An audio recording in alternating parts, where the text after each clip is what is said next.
Hopefully the Wi-Fi, well, hopefully the internet don't act up, y'all, because it's like windy and it's storm going on.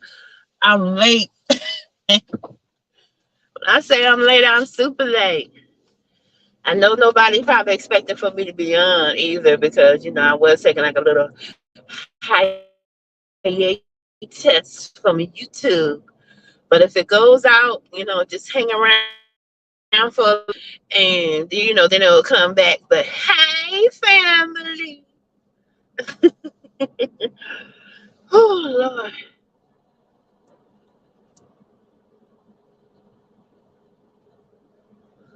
Oh my. Let me check on my ear, see if my top pressure. Hey, Tissy. Yes, honey. I wasn't planning on going live this morning, but I said, let me check in with my people. Let them know real mama's still out here. Hey, Simple Mills. Whew. Y'all, when I say the devil has been after your girl, trying to pull her off her grind, trying to distract her. Oh, he out here terrible. Honey, he out here terrible. Terrible, terrible. Um, sure. I'm, I'm listening to my car, y'all. I think it's because my air in my tires is a little bit low, but you gotta pay attention to stuff like that when you got an old school car. It's not old, but it's old enough. It's a 2011, so yeah, if it make a little noises and stuff, I'm gonna pay attention to that, cause but yeah, it's just like obstacle after obstacle. And even though the obstacles been coming my way, because I had told y'all like a few months back, your girl, hey, Marias, your girl has been on the path to elevation, honey. I have not been letting any financial, any mental, emotional things get to me to the point to where, I'm just ready to have that defeatist attitude and ready to give up. You know what I'm saying? And just letting that affect everything in the facet of my life. So today, I had took some time out of work because I was falling behind on my studies as far as college. Because I let y'all also know that your girl at 44 years old decided to go back to college. Ah, whoo! I'm gonna tell you, college kicking my ass, but that's okay. That's okay because that boost in income is gonna be a welcome thing, welcome thing. Because when you've been out of school for a little bit, oh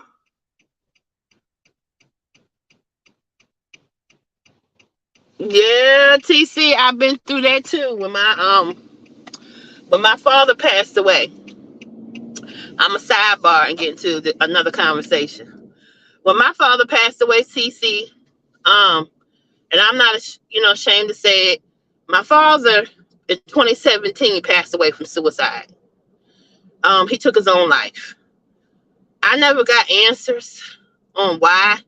I knew at the time I was still living in Texas, and I knew something was going on. I knew something was going on. I just didn't know what, but I knew something was going on.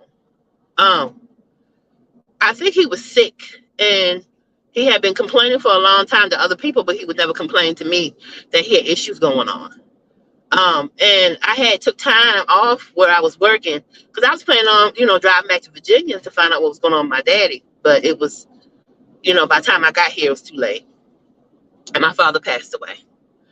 So when he passed away, when I tell you, family will show their whole entire arse when somebody passes away, because my father was he was successful in life. And what I mean by successful is my father did not graduate high school.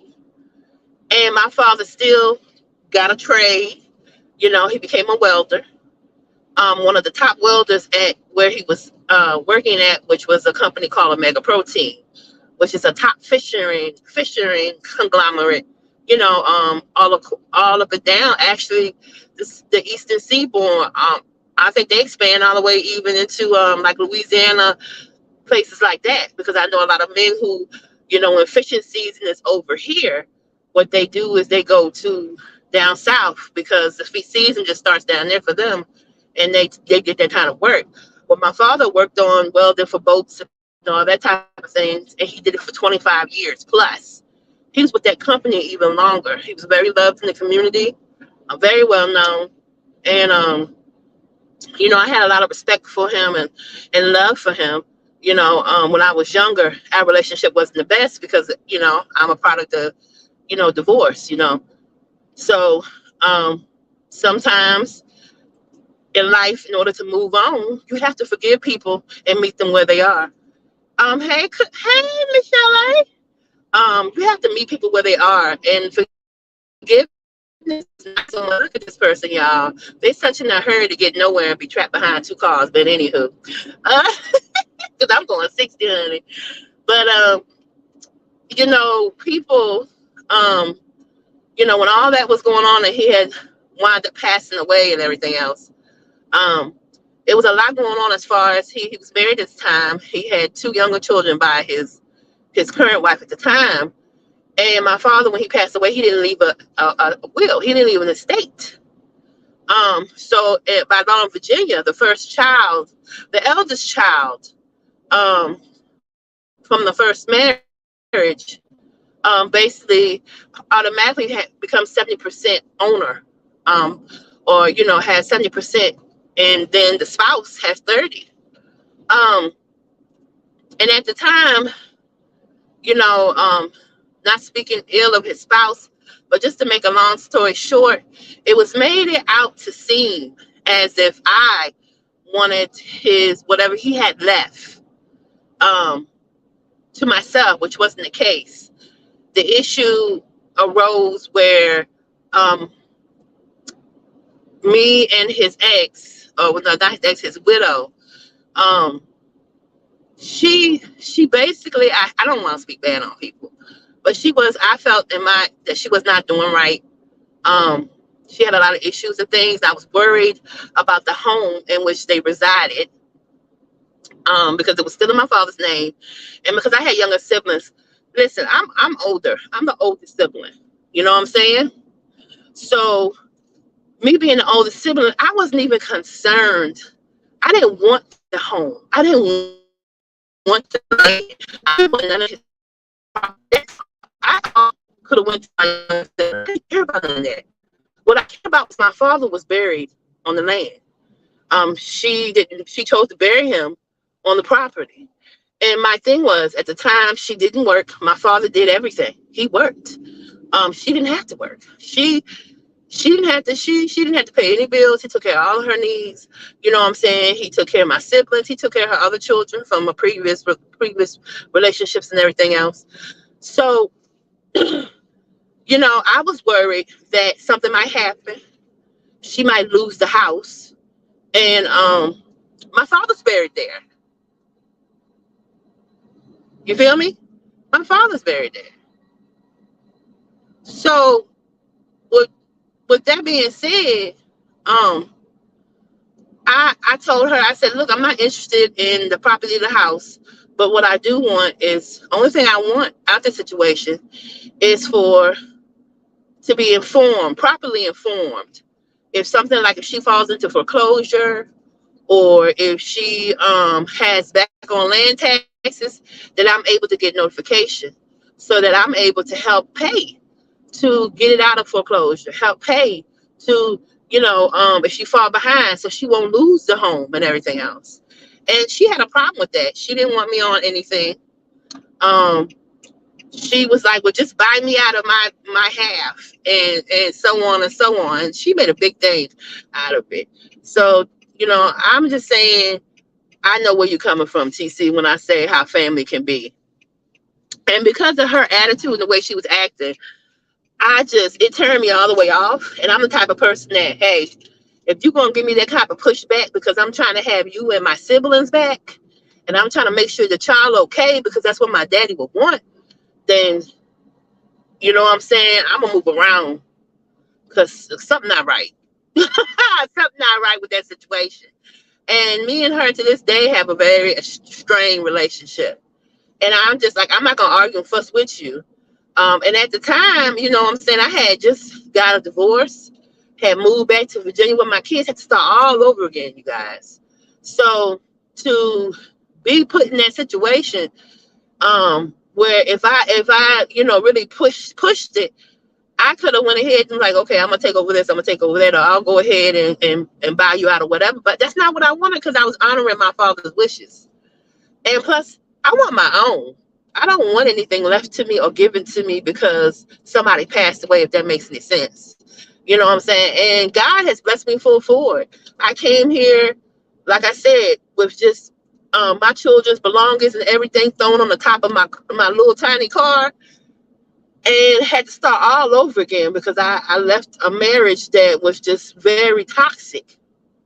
And I had to get it from the mud. I had to start all over again. All over again. And now I have my own home. I have my own vehicle. You know what I'm saying? Back in school, great opportunity as far as a career where I can be promoted, where it's growth, a career where I'm very supported in where I work, and also they're supporting me to get my education. You know, I'm putting myself out there as far as meeting people in the community, and the growth that I've experienced since I made that move has been in leaps and bounds. So I don't let anything. Yeah, I still come up against a lot of, just a lot of, I wouldn't say, because in this community, sometimes some people, they don't want to see you do better, any better than what they are. I call it the crabs in the barrel effect. So I still come across that, but I don't let that stop me from doing anything I want to do. And for the first time in my life, I'm actually walking in my purpose, and walking in your purpose is not easy, people. It don't get easy when you decide to make, when you make a decision. It gets harder. And it gets harder because the devil's like, oh, hell no. She's starting to realize what type of power she got. Let me get up in here real quick and mess with her finances. Let me get up in here real quick and mess with her job. Let me get up here and real quick and then mess with her kids and other family members and try to throw her off track. You know what I'm saying? He said, let me get up in here and try to mess with some things. And he's been messing with some things, but the more he messes with me, the more God blesses me. So my main focus right now is school. And also getting my kids and everything else, education wise, on track, because school just started, and I just want to make sure they're gonna be okay. But for the most part, I'm good. And but I am back on my writing journey hard. And hold on one second, I'm gonna get close to my job. I'm on my writing journey hard, and I'm super proud of that because I've been actually buckling down and writing. I got advice from an author that was on TikTok. She's been great, helping to mentor me. Beautiful Black woman. When I get her information and stuff, she writes contemporary fiction, urban fiction, which is a genre that I'm interested in. So I've been following her on TikTok, and it led me to a whole group of other writers that are on TikTok that are starting out. They're actually doing really well in the genre that I'm interested in. And I'm just very, very appreciative of the knowledge that they are willing to share. And she told me that it'd be good for me to get a couple books written under my belt before I go the self-publication route. And they're all self-publishers. Through Amazon, through Kindle, through different platforms. And, sometimes you have to surround yourself with people who are like-minded and who also have the same goal as you, so that you can attain the knowledge that you need in order to push forward and push ahead. Because nothing in this world comes easy, and nothing is going to be given to you, especially in concern to something that you're passionate about and something that you can reach people and actually be of service to your community and also, just show other women what you've been through, your experiences, different things. So right now, that's what I'm working on. And on top of trying to create a business around it, on top of going to school full time, on top of my children, on top of work. But I love YouTube. I do. I love YouTube, the aspects that I love to create, and it's like a canvas for me. And I'm able to show people what I can do, what you can do when you put your mind to it, and when you're self-taught. If someone does not want to help you learn certain things about video editing and stuff like that, which can be incredibly intimidating, take the initiative and do it yourself. Don't wait behind anybody else to bring what you need into fruition. You're not an artist, you're not this, you're not that. Okay, you got tools out there now, AI, that if you are a descriptive person and you have in your mind, which I am, like I can literally see things sometimes like it's a movie playing in my head. If I have an idea for a video, if I have an idea for a story, I can see it from beginning to end like it's a whole entire movie, y'all. And so AI is a very good tool for me because I can put in the description of how I want the trees to look in the background, how I want the house to look, how I want the person to look, the characters. And AI, with a little bit of refinement, brings those things to life. So it's ways that you can attain and do the things you want to do with the proper tools. A lot of the tools out there that you can do it with are free. So I was thinking about putting together like a resource for YouTube creators and stuff like that. Um, and just putting it up. I was gonna put it up for sale for like real cheap for like maybe $5 or something like that, so that I'm able to take that money and also put it towards my writing projects, and it'll help me get to my goal. So be looking forward to that dropping by middle to next week to early next week. And if any content creators need any help, your girl is here. I'm not that way, y'all. Your success is my success. Girl, do what you do. Boy, do what you do. But anyway, I'm going to get out of here. I got to get to work. So click that like button, share me out, and subscribe. For those of you who are looking for Torn, I wanted to do a live on Wet News and More, me and Unbothered Mimi, and we were just going to talk about the series and some of the things that's going on, and I was going to do a premiere, a bonus episode on that channel because we're trying to build that channel up. So Torn will be over there. I will drop it over there, and I'll also drop it on the Real Mamas Real Problems channel. And then I'm going to, once that's done, since I'm an episode behind, I'm gonna drop another episode on Saturday of Torn. So please share that out when you guys see that. I'm trying to see how my audiobook series will do. If I do on YouTube, trying to gauge what people like, what they don't like. So please be honest, because I look to y'all for feedback. I respect your opinions, and because I don't know everything, and I'm just starting out on this journey really, and I just would love to have some insight. So if when y'all see it, please comment. If you want to tell me something a little personal, you can always hit my email. But anyway, love you guys. Let me get my butt in here to work. Appreciate all the content creators that came through for showing your love and support. And I love y'all. Let me go. Bye.